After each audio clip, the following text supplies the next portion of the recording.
Okay, someone was saying this is a lecture. It's not going to be a lecture, it's just going to be a few remarks about Barbara Cassin. And Marinette said some of the things that I was going to say. When I found this book, I thought it was really relevant to this theme. I think it's a very well written book, an interesting book. And ideally, we would have read the whole thing. But when I looked through the whole thing, I thought the last chapter was the most relevant. So I'm just going to say a little bit to you about her and about the earlier chapters. So the title is Nostalgia. Can you see on the cover, you can't quite see the word, but Nostalgia is the title there, and then the subtitle is clearer. So it's as though the title's almost out of reach. We can't quite see it. It's hidden, half hidden. Can you see? So Nostalgia, and then the subtitle, When Are We Ever at Home? And being at home, of course, has multiple significances. Being at home in your house or your flat or your hometown, but also being at home with certain people or with certain ideas. And there she is, and you can see her on YouTube if you want to, but I think that most of it is in French from what I could find. And she's a classicist and philosopher, so she studies ancient Greek and Latin. And she's also someone fascinated by language and by translation. And so she has an extraordinary book called Untranslatables. And you've got a copy and I've got a copy. And it's really like a dictionary of words that cause problems when they're translated from one language to another.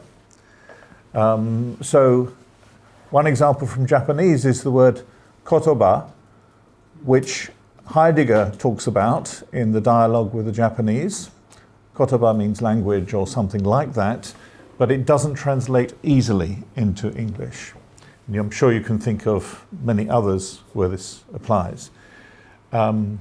There's another crucial term in that dialogue, but I can't remember it. But Iki, yes? Yes. So can you try and translate Iki? So that's a term. Go on. Yes, and they talk about it in connection with geisha style, I think, don't they? Or the aesthetic that goes with that. Yeah, very hard to translate. But an easier one for us to understand is the word Bildung in German. And Bildung means something like formation, development, education, but none of these words is adequate to what is carried by the German term. And maybe we'll have a chance to talk about this a little bit more on Tuesday. Yes, it's that word. And the other one that interests me is the word care. Now care, you know the word care in English, and you possibly know that Nell Noddings has developed what she's called a care ethics, which has been quite influential. Indeed, the first time that I was in Kyoto was when she was here giving a talk about care ethics in 2004. And the word care has been used in Japanese. I think you say care in Japanese, don't you? Keru or something? Okay. And in French they say le care. In other words, they take the English word and use it. It's not a French word.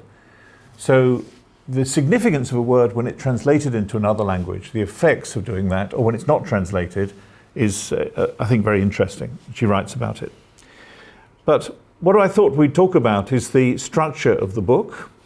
And she has 4 chapters in it. Marinette spoke briefly about the first one, which is very autobiographical, when she considers the fact that she, as Marinette said, is a Parisian, someone from Paris. She's always lived and worked there.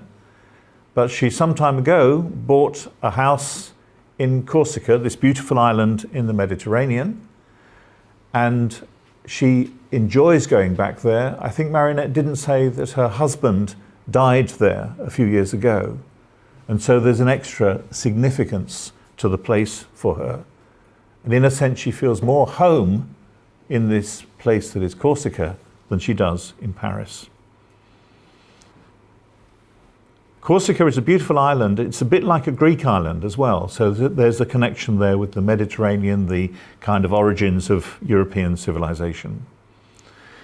And as a classicist, she's written a lot about Homer and about Odysseus, and Marinette said a little bit about this, I believe. The story of Odysseus, his Latin name is Ulysses, that's why we have these two words.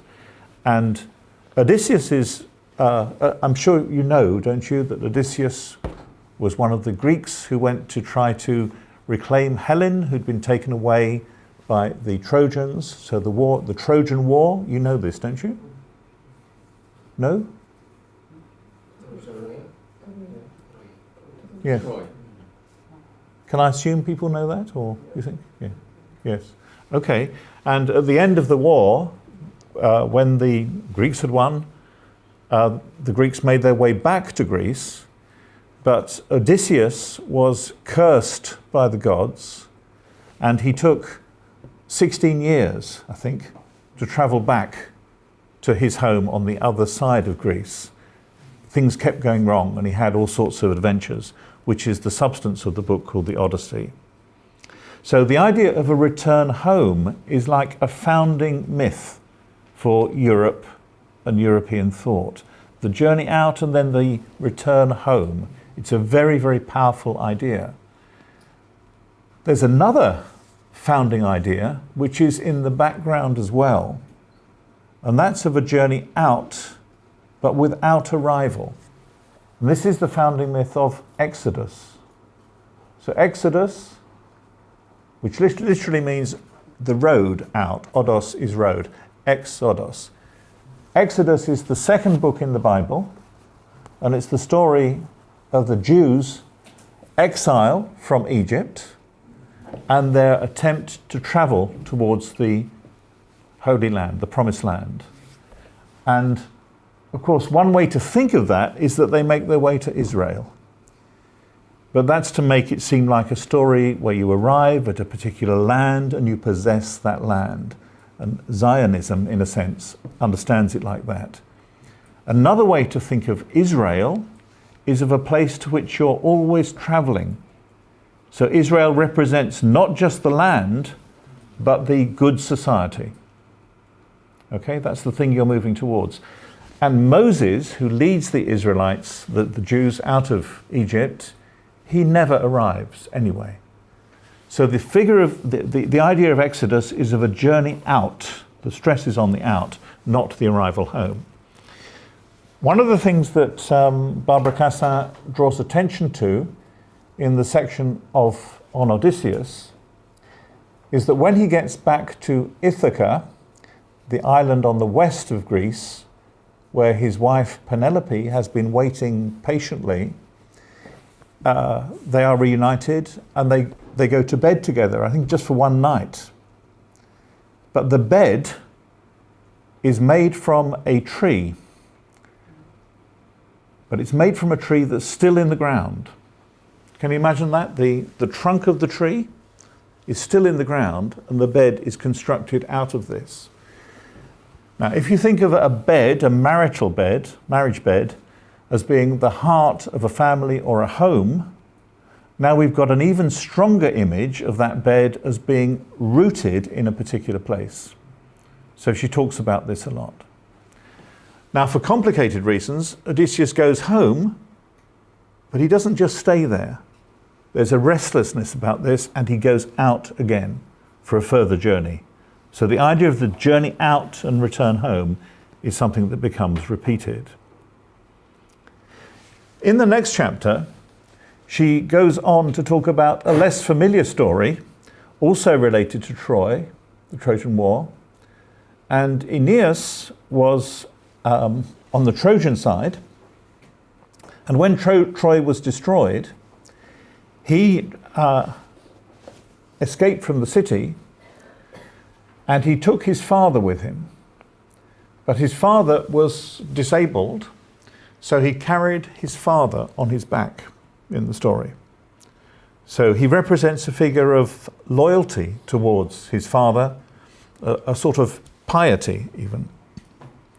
And Aeneas travels a long way, and this is described in a book called the Aeneid, written in Latin by Virgil, the poet. And Aeneas eventually arrives in Italy, what we call Italy now. And he tries to create a new city there. That city soon becomes Rome. When he tries to create that city, he accepts that he will speak a new language. So he stops speaking Greek and speaks Latin. He learns Latin. Obviously, I'm simplifying very much, but what we've got to see here is the movement from one place to another, the founding of a new city, and the taking on of a new language. When you read the Greek myths, the Greek stories, you have the idea that Greek is the only language. There are the Greeks, and then there are the barbarians, the uncivilized people. The Greeks are where civilization is, and the Greek language makes the connection between thought and land and reason and word, what we say. All those things are in harmony. Once we come to Rome, we've now got at least two languages, because there's Greek in the background and there's Latin. So we've got translation, we've got difference opening in a new way.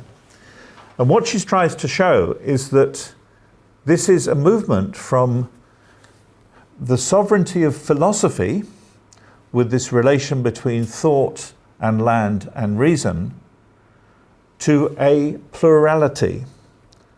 The plurality is there with different languages and the acknowledgement of different points of view, different peoples. So she describes it as a movement from philosophy to the political. I'm sorry, this is very compressed, but I hope it's saying something to you. So I should have pushed through the slides.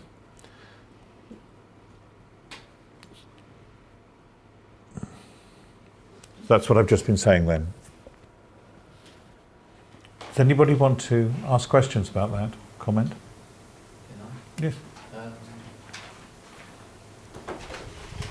Roman civilization, unlike Greek civilization, is based on the plurality of languages. But the whole point of the Aeneas and, Aeneid is that the Romans had a huge inferiority complex with regards to Greek culture.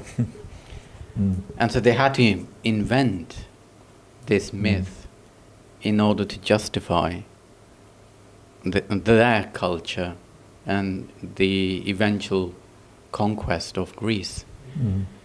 So I'm not quite sure whether you can say, and Aeneas had to take on Latin. Otherwise, how could they justify? So again, this is just a myth being concocted by people who need a superior heritage.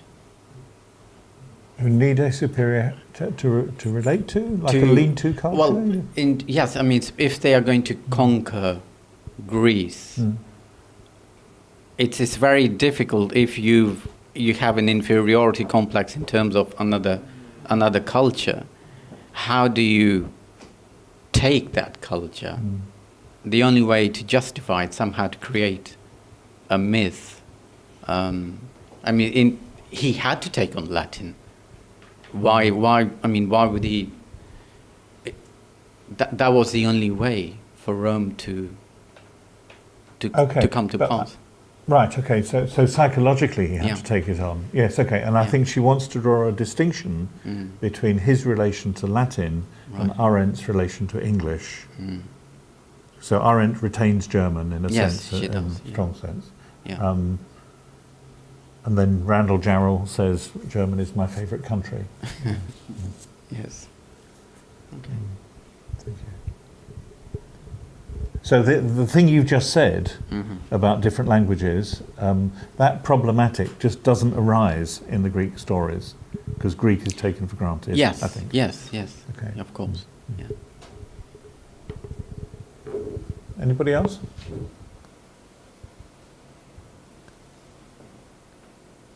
Perhaps some of what I said was implicit in the chapter you've read, but I actually found the one about Aeneas very interesting, I must say. About the chapter 3, I couldn't catch why from nostalgia to exile. So could you explain about that? Yes, I think it's difficult, so I'm not sure I can explain very well. But I think that there's a determination to live somewhere else, to live in exile, and to commit oneself to that rather than always longing to go back. So I think Aeneas does not long to go back home, and it's not clear what going back could mean for him either. So Aeneas. Yeah. Aeneas is moving was exile. It's exile because he's leaving the place where he has been. And never go back. Yes. I see. And he makes some new life from Rome in a very spectacular way. So in this context, the exile is in the not in the negative meaning. I think it's an equivocal term, and it's turned into something positive. No, I think it's not equivocal. Normally it's a negative idea, but he takes the negative experience and turns it into something positive. But I think that that direction goes to the opposite direction from what you said in the morning that in science it is better to have some kind of stability and fixed position, which is, you said, is a one way to be released from the state of anxiety. But what Ryota said is, his question is that does exile have some kind of positive sense? And Prof answers yes in a way. So I think this state of homelessness, which you two discussed this afternoon, is a kind of, I don't mean to make a distinction between positive and negative, but this kind of state of instability, homelessness in itself starts to acquire something positive, which is different from the solution which Shusuke said in the morning. I think the implication in her text also is that it's not a matter of a harmony of different kinds of people. This is a situation in which people are arguing with one another, are in conflict over some things, but find a way to live with conflict. So in the paper you read that I wrote this morning, there's quite a lot about multiculturalism. In certain ideas of multiculturalism, there is the idea that you've got people with different religious beliefs, different practices, different tastes and so on, but they live together in harmony where they share the same space, they do their own thing, they mix with one another, they exchange things and so on. So it's a very harmonious picture. The picture that she's talking about in connection with the political is where you accept that there are different points of view and different interests, and probably people who don't like each other very much. But you create structures in which that difference can survive, that people can live with that difference. So this is politics. You see the point?